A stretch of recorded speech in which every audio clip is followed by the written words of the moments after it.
Assalamualaikum warahmatullahi wabarakatuh. Salam sejahtera untuk kita semua. Pada kesempatan video kali ini kita akan sama-sama kembali menyimak ada informasi terbaru khusus bagi Anda KPM, PKH dan BPNT, penerima lama dan penerima baru KPM yang sudah cair bantuannya pada tahap 1 kemarin. Ada kabar terbaru yang sangat penting yang telah ditunggu-tunggu oleh semua KPM, dan ini terkait untuk proses pencairan bantuan PKH dan BPNT tahap kedua yang proses pencairannya diprediksi akan dipercepat dalam waktu dekat ini.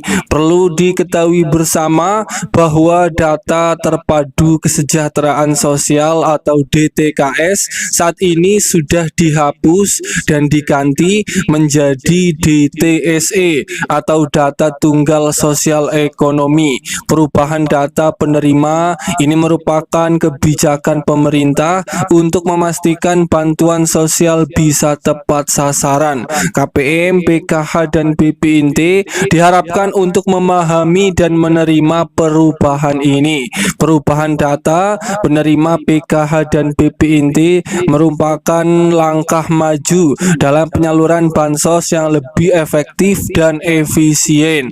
Kemudian akan ada 5 syarat terbaru yang harus dipenuhi oleh KPM, PKH dan BPNT agar uang bantuan PKH dan BPNT untuk tahap kedua bisa cair kembali. Para KPM ini tentu harus mengetahui 5 syarat terbaru ini yang harus dipenuhi agar bisa cair kembali bantuan PKH dan BPNT untuk tahap kedua di tahun 2025 ini. Para KPM, sebelum lanjut, bagi Anda yang belum subscribe, mari kita berteman terlebih dahulu dengan cara klik tombol subscribe, like, dan nyalakan loncengnya supaya terus dapat informasi terbaru dari channel ini. Perlu diketahui bersama bahwa proses pencairan bantuan PKH dan BPNT di tahun 2025 berdasarkan aturan terbaru saat ini,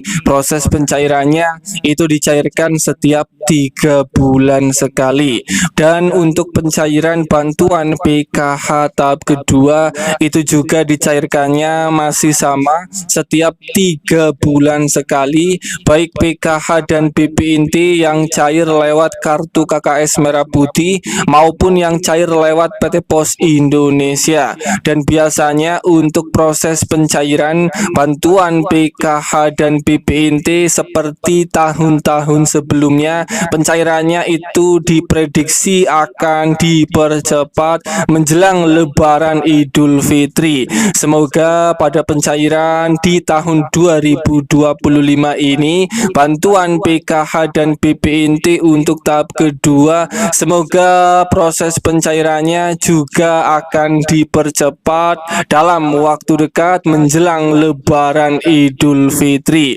Kemudian untuk proses pencairan bantuan PKH dan BPNT ini baru-baru ini ada 5 syarat terbaru yang harus dipenuhi oleh semua KPM agar uang bantuan PKH dan BPNT Anda untuk tahap yang kedua bisa cair kembali. Perlu diketahui untuk bantuan PKH ini adalah bantuan yang berkomitmen, yang artinya para keluarga penerima manfaat PKH dituntut juga oleh Kementerian Sosial untuk berkomitmen dalam menjalankan kewajibannya sebagai penerima bantuan PKH. Untuk syarat yang pertama, agar bisa cair bantuan PKH dan BPNT untuk tahap kedua, ini adalah bagi KPM, PKH dan BPNT yang datanya atau NIK-nya itu sudah padan dengan data Dukcapil, dan ini memang sangat penting sekali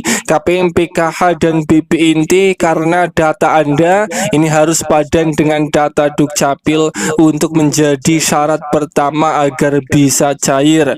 Dimana jika data KPM, PKH, dan BPNT ini apabila belum padan datanya dengan data Dukcapil, ini tentu Kementerian Sosial Republik Indonesia tidak bisa meng-SK-kan namanya ke dalam calon penerima PKH dan BPNT yang akan cair di tahap kedua. Kemudian syarat agar bisa cair yang kedua ini adalah bagi KPM, PKH yang di dalam keluarganya itu masih mempunyai komponen di dalam keluarga seperti masih mempunyai komponen anak sekolah, ibu hamil, atau komponen disabilitas berat maupun kategori komponen lansia. Bagi KPM, PKH yang masih mempunyai komponen di dalam keluarganya, ini Anda sudah berada di titik aman karena sudah memenuhi dua syarat agar bisa cair di tahap kedua. Kemudian syarat cair yang ketiga agar PKH dan BPNT Anda lancar cairnya, ini adalah bagi KPM, PKH, dan BPNT yang datanya sudah valid, data KPM ini tidak bermasalah, baik anomali di rekening atau anomali di data DTKS. Kemudian syarat yang keempat ini adalah bagi KPM, PKH, dan BPNT yang telah lolos verifikasi layak atau tidak layaknya menjadi penerima bantuan sosial yang dilakukan setiap bulannya oleh pusat melalui aplikasi 6NG. Bagi Anda KPM, PKH, dan BPNT yang datanya masih dinyatakan layak untuk menjadi penerima bantuan sosial, Anda juga berada di titik aman karena sudah memenuhi dari keempat syarat dari 5 syarat yang menyebabkan bantuannya bisa cair kembali pada pencairan PKH dan BPNT untuk tahap kedua di tahun 2025. Kemudian syarat yang terakhir yang kelima ini adalah bagi KPM, PKH, dan BPNT yang datanya secara online di 6NG itu keterangannya sudah SPM atau sudah SI maupun cek rekening. Kategori KPM, PKH, dan BPNT inilah yang bantuannya akan cair kembali pada pencairan PKH tahap kedua di tahun 2025, di mana 5 syarat ini harus terpenuhi agar bantuan Anda bisa cair kembali pada tahap kedua. Dan itulah informasi penting terbaru terkait jadwal cair PKH dan BPNT tahap kedua dan 5 syarat terbaru KPM, PKH, dan BPNT agar bantuannya bisa cair kembali. Semoga ini bermanfaat. Sampai ketemu di berita lainnya.